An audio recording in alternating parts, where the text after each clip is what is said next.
ఎందుకని ప్రభు నిన్ను క్షమించాడు? ఎందుకు క్షమించాడయ్యా అంటే, నువ్వు క్షమించబడకపోతే దేవునికి నీకు మధ్య ఎడం అలాగే ఉండిపోతుంది. దేవునికి నీ మీద ఉన్నటువంటి కోపం అలాగే ఉండిపోతుంది.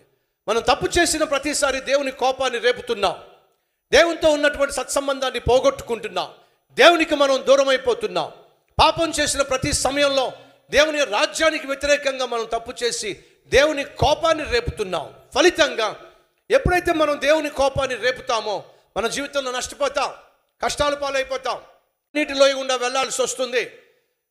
తండ్రికి శత్రువుగా తయారై కొడుకు అభివృద్ధి చెందగలుగుతాడంటారు. ఒకసారి ఆలోచించండి.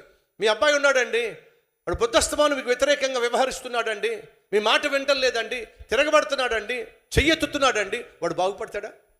వాడు బాగా చదువుకుంటాడా? వాడు ప్రయోజకుడు అవుతాడా? వాడు ఫీజు ఎవరు కడతారు? వాడికి అన్నం ఎవరు పెడతారు? వాడికి కష్టం వచ్చినప్పుడు ఎవరు ఆదుకుంటారు? తండ్రే కదండి.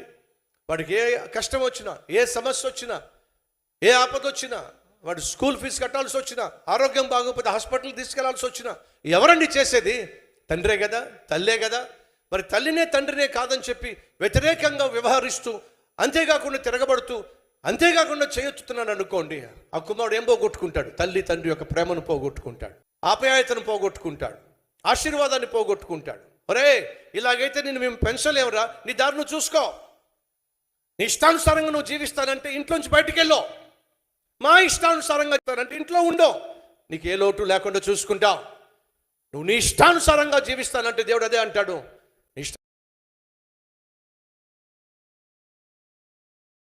అన్నారు. అప్పుడు యేసు అన్నాడు, మీరు అబ్రహాము కుమారులైనట్లయితే నన్ను అంగీకరించేవాడు. ఎందుకంటే నేను నా రాకడ కోసం అబ్రహాము ఎదురు చూశాడు. మీరు అబ్రహాము కుమారులు కాదు, అబద్ధం ఆడుతున్నారు, అపవిత్రమైన పనులు చేస్తున్నారు. మీరు అబ్రహాము కుమారులు కాదు, మీరు సైతాను యొక్క పిల్లలో. ఖచ్చితంగా యేసుక్రీస్తు తేల్చి చెప్పేశాడు. పాపము చేసే ప్రతి ఒక్కడు కూడా ఆ పాపిష్టి వాడైనటువంటి సైతాను పుత్రుడు, పుత్రిక. అది వాస్తవం. ఒకవేళ నువ్వు దేవుని కుమారుడుగా, దేవుని కుమార్తెగా ఉండాలి అని అంటే, నువ్వు చేసిన పాపములు క్షమించబడాలి, నీకు రావాల్సిన శిక్ష కొట్టివేయబడాలి, నువ్వు దేవుని కుమారుడిగా, కుమార్తెగా అంగీకరించబడాలి. మీలో చాలామంది చూపించారు, నేను నా పాపములు క్షమించబడినాయి, అయితే నువ్వు దేవునితో సమాధాన పడ్డావు.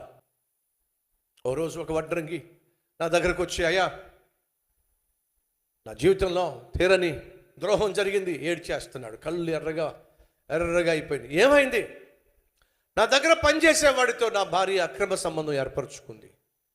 నేను ఇంటికి వెళ్ళి చూస్తే నా భార్య నా దగ్గర పనిచేసేవాడితో పాపం చేస్తూ పట్టబడింది.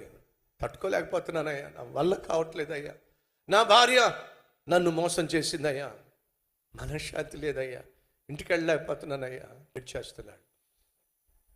ఈరోజు మన మధ్య ఎవరైనా ఉన్నారా? భర్తను మోసం చేసే భార్యలు, భార్యను మోసం చేసే భర్తలు, అమ్మను నాన్నను మోసం చేసేటటువంటి బిడ్డలు, ప్రేమిస్తున్నానని చెప్పి ఒక గర్ల్ ఫ్రెండ్ని, బాయ్ ఫ్రెండ్ని మోసం చేసేటటువంటి వాళ్ళు మన మధ్య ఎవరైనా ఉన్నారా? వినో, నువ్వు చేసేటటువంటి మోసం తాత్కాలికంగా నీకు ఆనందాన్ని ఇస్తుందేమో కానీ శాశ్వతంగా ఎదుటి వ్యక్తి గుండెల్లో గాయాన్ని మిగులుస్తుంది. మర్చిపోవద్దు. నువ్వు గాయం చేసి వెళ్ళిపోవచ్చేమో కానీ, నువ్వు చచ్చిపోవచ్చేమో కానీ, నువ్వు చేసిన గాయం మాత్రం అంత సులభంగా మానిపోదు, చచ్చిపోదు. ఈ విషయాన్ని మర్చిపోవచ్చు సుమా. గాయపడదాం కానీ గాయ చేసేవారిగా మాత్రం ఉండడానికి వీలేదో. ఒకవేళ ఎవడైనా నిన్ను మోసం చేస్తే మోసం చేయబడదాం కానీ నువ్వు మాత్రం మోసం చేయడానికి వీలు లేదో. ఈ విషయం దయచేసి అర్థం చేసుకోండి.